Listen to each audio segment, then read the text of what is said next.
U.S. President Joe Biden has signed an executive order that expands a ban on U.S. investments in companies Washington says are linked to China's military.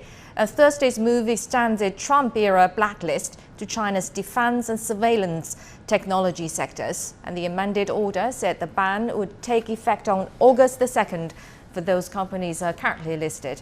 And the Treasury Department will update on a rolling basis on the new list of about 59 companies. And a spokesperson from the Chinese Foreign Ministry says China will take necessary measures to resolutely safeguard the legitimate rights and interests of Chinese companies.